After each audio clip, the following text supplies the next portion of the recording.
কি বিশ্বাসই হচ্ছে না, মাত্র ১৩৫০ টাকায় এত এত জায়গা ঘুরে ফেললাম। সত্যিই তাই, মাত্র ১৩৫০ টাকায় এত এত জায়গা ঘুরে ফেললাম। আর কিভাবে গেলাম, কি করলাম, সব কিছুই থাকছে আমাদের এই ব্লগে। তার আগে একটা কথা বলবো, সব কিছু জানতে হলে আমার চ্যানেলটা সাবস্ক্রাইব করে দেন, লাইক কমেন্ট শেয়ার করে পাশে থাকেন।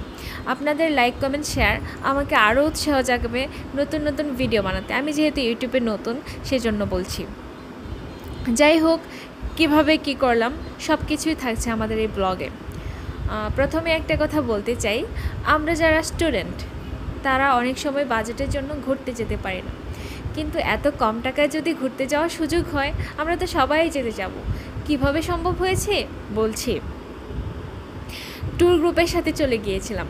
ট্যুর গ্রুপের সাথে এটা আমার ছিল প্রথম ট্যুর। আগে বিশ্বাস করতে পারতাম না, ভাবতাম যে টাকা মার যেতে পারে বা কোথাও একটা অঘটন হতে পারে, কিন্তু এবার চলেই গেলাম সাহস করে।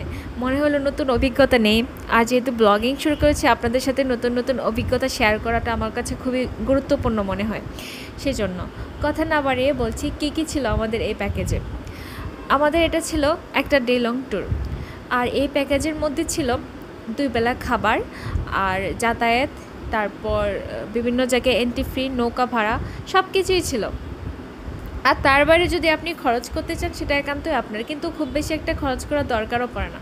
মনে হলো কিছু একটা কিনবেন বা কিছু একটা এক্সট্রা খাবেন, সেক্ষেত্রে খরচ হতে পারে। আমরা সায়দাবাদ থেকে চলে গিয়েছিলাম, আর ওইখানে পৌঁছাতে ভোরই হয়েছিল, আলো ফুটেছিল। নেমেই নদীর কাছে গিয়ে একটু দাঁড়ালাম, দাঁড়িয়ে একটু পর ফ্রেশ ট্রেশ হলাম। হওয়ার পর আমাদের সকালের নাস্তা দিয়েছিল। সকালের নাস্তায় ছিল ডিম খিচুড়ি। নাস্তা সেরে তাড়াতাড়ি করে নৌকা দিয়ে চলে গেলাম করমচল।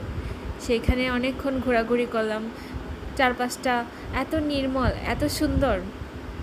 সেখানে ভাইরাল রাস্তা যেটা দেখলাম, ওয়াচ টাওয়ার দেখলাম, কুমির, তারপর হরিণ প্রজনন কেন্দ্র দেখলাম। দেখে টেকে বসলাম, আড্ডা দিলাম। তারপর প্রায় 10টার দিকে আমাদের দেখা শেষ হলো। তারপর নৌকা দিয়ে চলে আসলাম আমাদের বাসের কাছে। সেইখান থেকে আবার চলে গেলাম বাগেরহাট, খানজাহান আলীর মাজার। তার আগে আমরা আমাদের দুপুরের খাবারটুকু শেষ করে ফেললাম। ছিল চিকেন, ভেজিটেবল, তারপর ছিল ডাল। খেয়ে দিয়ে মাজার দেখলাম, ওখানে একটা সুন্দর পুকুরও ছিল। সেখান থেকে চলে গেলাম আবার আমরা বাসে করে 7 গম্বুজ মসজিদ। সেখানে আবার ছিল একটা জাদুঘর, ঘোড়া দিঘি।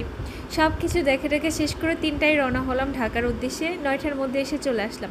আসার সময় আবার পদ্মা সেতুটাও দেখলাম, যাওয়ার সময় দেখলাম। সব মিলে অস্থির ছিল।